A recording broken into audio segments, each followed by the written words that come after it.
Welcome to This Explainer. Today, we're diving into a genuinely fascinating piece of ancient Roman literature that completely flipped the dramaturgical script, Titus Maccius Plautus's Captivi. Now, instead of the cheap bawdy laughs and mythological burlesque that audiences totally expected at the time, this play delivers a surprisingly complex, emotional story focused on prisoners of war and fractured families. We are looking at a text that acts as a serious comedy. Let's see exactly how Plautus pulled off this dramatic pivot, setting a compelling hook that cements the overarching significance of this work within ancient literature.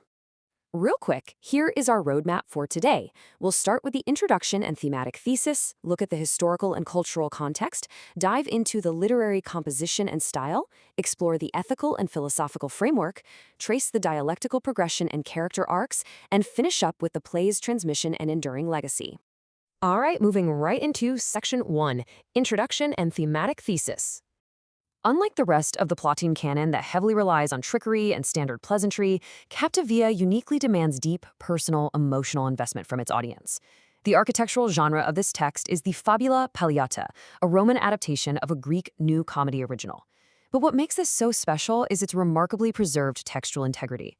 Because it survived so well, the acrostic argument and the prologue function as highly precise instruments for narrative framing. The prologue explicitly instructs the audience to sit down and expect a serious departure from silly myths. It purposefully strips back the expected comedic atmosphere to center entirely on Hagio, a father defined by his sympathetic paternal grief over his stolen children. Let's move on to Section 2, Historical and Cultural Context. Let's break down the geopolitical mechanics setting the stage for this heartbreak. The warfare between the Aetolians and the Eleans isn't just arbitrary background noise. It is the literal engine driving the play's domestic tragedy. When Hagio's son Philopolemus is taken as a prisoner of war, it utterly shatters his family unit. Plautus deliberately forces his Roman Republic audience to confront warfare not as some glorious distant battlefield, but as a devastating domestic nightmare where civic structures break down and humans are turned into literal currency. We see this transactional reality immediately, with Hagio actively purchasing Elean captives out of the spoils of war simply to trade them for his son. It's a brilliant demonstration of how an external military crisis catalyzes an internal, deeply personal domestic tragedy. Okay, Section 3, Literary Composition and Style. This juxtaposition perfectly captures the rigorous literary composition at play here. Plautus systematically purges the standard middle comedy devices. Normally, you'd absolutely expect stock characters to carry the plot. The presence of the Atyra, the boastful soldiers, or maybe conceited cooks parading their culinary science. Captivi throws all of that out the window. By explicitly removing the Atyra and downplaying the typical parasite focus, Plautus isolates the narrative, anchoring it entirely in Hagio's sympathetic paternal grief. The comedy relies strictly on the parasite Erysilis to provide a very thin, isolated thread of traditional relief against an intensely serious structural framework. Plautus doesn't hide this structural rigor. He actively announces it. The explicit literary relationships are outlined right there in the prologue. He boldly tells the audience, "'Tis not composed in the hackneyed style, nor yet like other plays. Here is neither the perjured procureur, nor the artful courtesan, nor yet the braggart captain."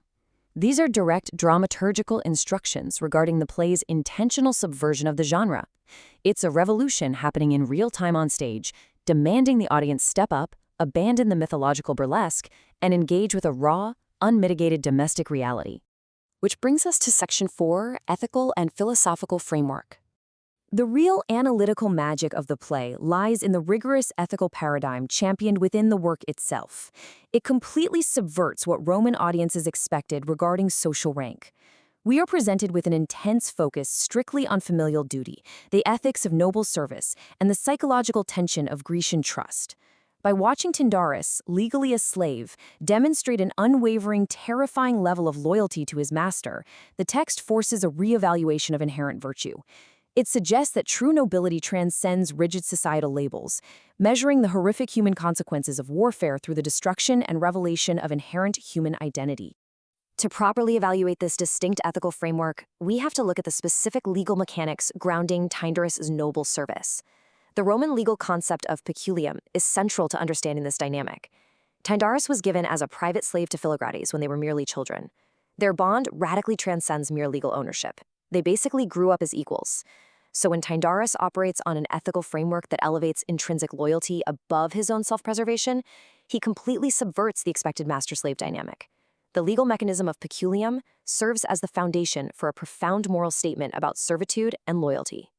Moving along to Section 5, Dialectical Progression and Character Arcs. The structural conflict here maps a desperate human gamble across 3 rapidly escalating dialectical steps.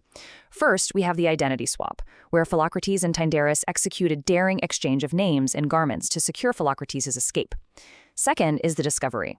This triggers when the captive Aristophanes inadvertently exposes the ruse, instantly plunging Hegio from a state of comic irony into genuine pathos and an uncharacteristic, highly dangerous rage. Finally, the revelation. This is driven by the runaway slave Stalagmus, who, under fierce interrogation, confesses to kidnapping Hegio's son 20 years prior, bringing the character arcs to a startling and cohesive resolution. You have to consider the profound psychological tension at play here. We have a Paloup Lucius, a phenomenally wealthy aristocrat, relying entirely on the extreme fidelity of his slave to survive. This isn't just a clever stage trick. It's a literal life-or-death wager driven by the physical threat of the Aetolian stone quarries.